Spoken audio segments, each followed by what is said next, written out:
જે કહી શકાય કે માનવોના આરોગ્ય સાથે જે ચેડા કરતું એક દૂધ અમને જે શંકાસ્પદ લાગી રહ્યું હતું તે વિસાવદરના લેરિયા ખાતેથી જે નીકળી અને જૂનાગઢની ગિરનાર સુધી જેને ઠલાવવામાં આવતું હતું, છેલ્લા 15 દિવસથી અમારી પાસે બાતમી હતી. અમે અલગ અલગ જગ્યાએ રેકી કરી, જેટલી પણ જગ્યાએ અમારી પાસે ઇનપુટ હતા એ બધા ઇનપુટ અમે ક્રોસ વેરીફાઈ કર્યા.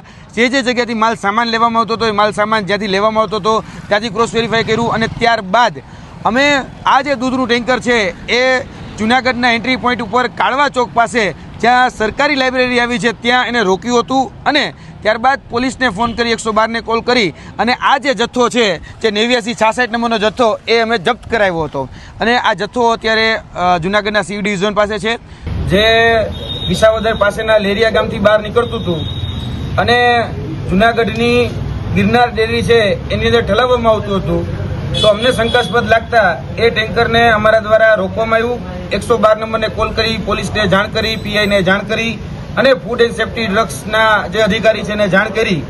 અને આજે જ્યારે જાણ કરતા એફએસએસના અધિકારી ઉપલબ્ધ છે, પ્રશાસન તંત્રના જવાબદાર અધિકારીઓ ઉપલબ્ધ છે, પરંતુ જોવા જઈએ તો આજે અમને એવું કહેવામાં આવ્યું છે કે એફએસએસના જે ઉચ્ચ અધિકારીઓ જે ગાંધીનગરની એસી ચેમ્બરમાં બે છે તે, જૂનાગઢની એસી ચેમ્બરમાં બે છે તે, અને અહીંયા જે ઉપસ્થિત એફએસએસના અધિકારી છે તે, એ લોકો એવું કહી રહ્યા છે કે આ દૂધ ટેસ્ટ કરવા માટે અમારી પાસે ટેસ્ટિંગ વાન, જે ટેસ્ટિંગ કિટ એ અમારી પાસે ઉપલબ્ધ નથી. હવે તમે વિચારો કે આપણે ફૂડ એન્ડ ડ્રગ્સ ડિપાર્ટમેન્ટ છે, એ ફૂડ એન્ડ ડ્રગ્સ ડિપાર્ટમેન્ટનું કામ જ એ છે કે જ્યાં પણ કોઈ પણ જગ્યાએ કોઈ પણ વસ્તુની અંદર એડલ્ટ્રેશન લાગે તો એડલ્ટ્રેશનને ચેક કરવાનું કામ એ એફએસએસઆઈનું છે. હવે એફએસએસઆઈના અધિકારી એવું કહે છે કે છેલ્લા 6 મહિનાથી અમારી પાસે આ વાન જે છે રિપેરિંગમાં છે અને આ વાન જે છે અમારી પાસે ઉપલબ્ધ નથી.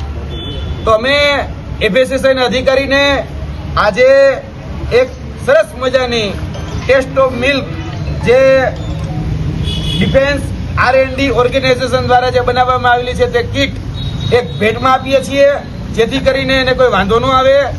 અને આજે એફએસએસઆઈના અધિકારી એવું કહે છે કે અમે તમારી પાસેથી એટલે કે આ જે દૂધના જે સેમ્પલ લેવામાં આવ્યા છે એ દૂધના સેમ્પલનું ટેસ્ટિંગ રિપોર્ટ અમે 6 મહિના પછી આપીશું.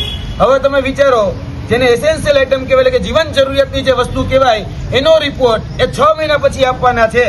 એટલે 6 મહિના પછી ઘણા બધા લોકોને ક્યાંક કેન્સર થઈ ગયું હશે, ઘણા લોકોને ઓર્ગન ફેલ થઈ ગયા છે, ઘણા લોકોને લીવર, કિડની બધું ડેમેજ થઈ ગયું હશે. ત્યાર પછી રિપોર્ટ આવી શકે કે આ દૂધ સાચું કે આ દૂધ ખરાબ.